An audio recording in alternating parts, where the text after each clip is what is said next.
Hey everyone, my name is Noah. I live in beautiful San Diego, California, and welcome to my poker vlog. I'm 24 years old and been playing poker, specifically Hold'em, consistently for the past 10 years, ever since my high school days of taking $5 buy-ins from my buddies. Ever since I turned 21 and could play at the casino, I continued my success playing somewhat regularly while I was still at college. While at college, I majored in statistics and minored in math, and then I went on and got a graduate degree in statistics as well. So some people might say my educational experience is somewhat poker applicable. And because of this, my poker vlog is going to concentrate more on the analytical analysis of poker hands and poker theory type questions, more than just my personal life and daily activities. So that's just my short, brief, boring summary of my channel. Let's play some cards.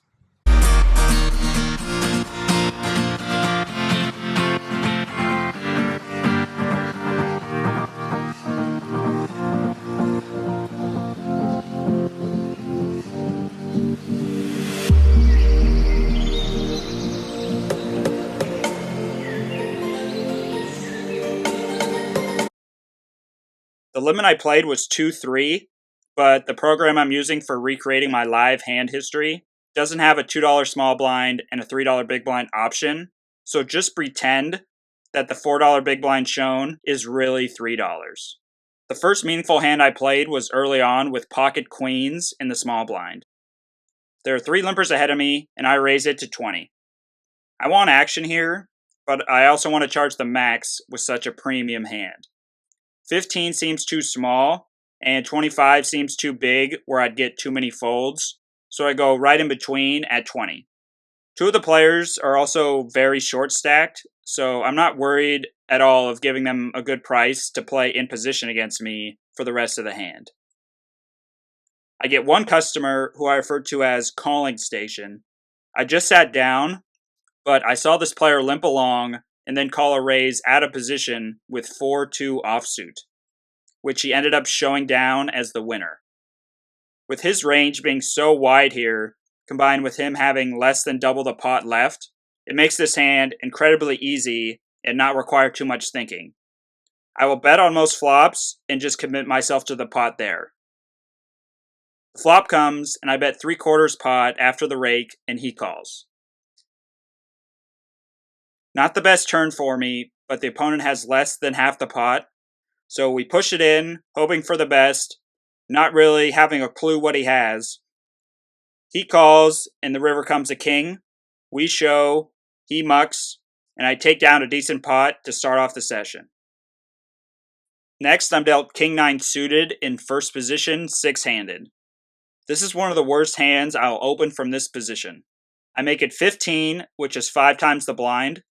I like raising larger because I want to start building a pot against the common call-happy players at this stake level. We get a caller on the button, and we go heads up. I flop top pair, second kicker, and I bet 25, which is about 80% of the pot after the rake. I like betting large in general on all streets because the players at this level usually make calling mistakes, and I also play a pretty tight pre-flop range. He calls, and we see a pretty bad turn card. Most of his range now either beats us, like 9-8, 8-7, or Jack-10 for a straight, or he picks up more outs, like 9-10, where he has an up and down straight draw. I could bet here and get put in a really tough position if he shoves, so I check, and then he checks as well.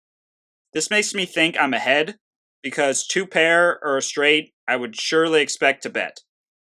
Ace-9 is really the one hand I would expect to check back that we are actually behind. River comes a queen, and I feel this card would only turn my opponent's hand into the winner if he had a flush draw with a queen, or specifically queen-9 suited for a river 2 pair. This player type is older, and seems like the player that is very willing to call, but not very willing to bet based on the previous sessions I played with him. I can either check and fold to a bet, since he's not a big bluffer, or I could bet and hope to get a crank call from a hand like 10-9, Jack-9, or maybe even 10-8 or Jack-8 for this specific player. I bet 50, thinking getting value from those hands is the better option, and he calls, showing Queen-Jack of spades. I was not expecting that hand to call the flop. I now realize betting the turn would have been the better play, because this player is willing to call the flop just with 2 overcards. Combine that with he's not even willing to bluff a perfect turn card for him. He was calling Queen-Jack just because he thought it was a good hand. After losing that hand, we're back to about even. In this hand, I'm dealt pocket 3s in the cutoff, and a player in early position raises to 15. Everybody folds to me, and I also fold.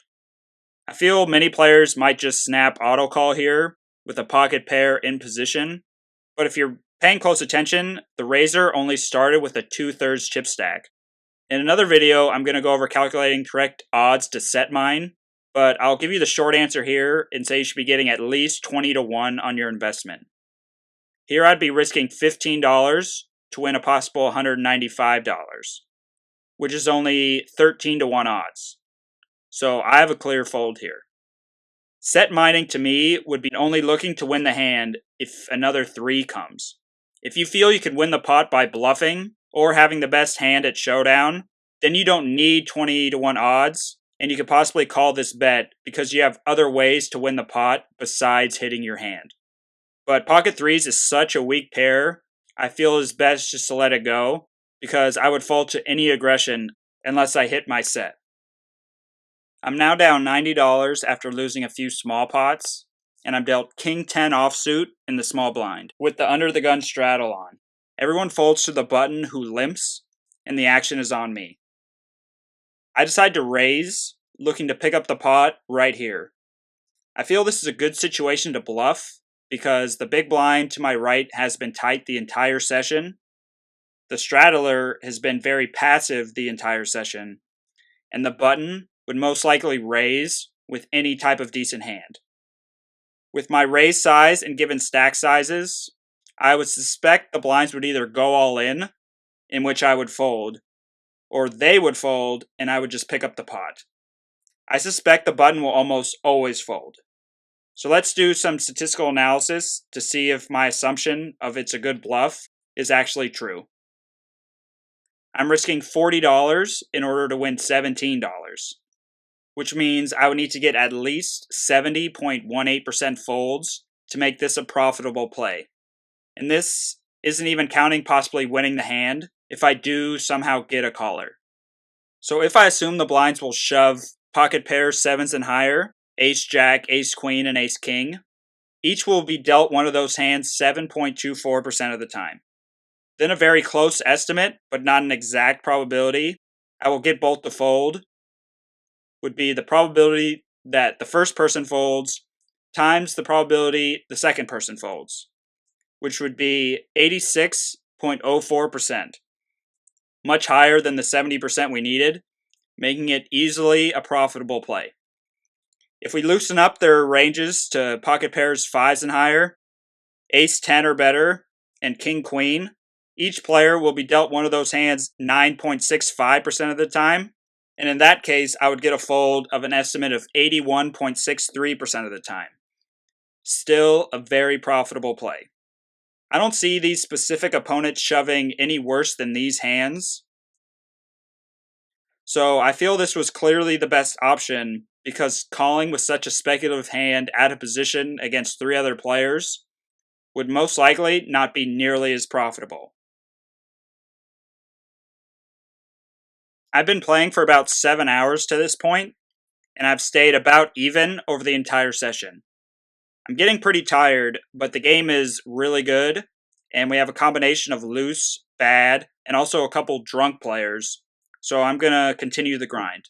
I get dealt ace-king of spades on the button and see 3 limpers. I raise it to 20, about 6 times the blind, both wanting and expecting action from these loose players. The small blind calls, who I call 10-3 offsuit, because I saw him earlier call a raise when he was in the small blind with 10-3 offsuit. So he might actually call this raise with any 2 cards. One of the 3 limpers call, and we go 3 ways to the flop. We get pretty much a perfect flop, and 10-3 offsuit overbets $90 and essentially shoves into both of us. The other player folds, and I have a very, very easy shove. In my experience, when people open shove into the razor, they either have a top pair, not so great kicker kind of hand, or a decent draw. There's 0 possible good draws on this flop, so if I had an ace with a medium kicker like a 7 or 9, I would be in a really tough spot here and would most likely fold against most players, expecting to see ace queen, ace jack, or ace 10.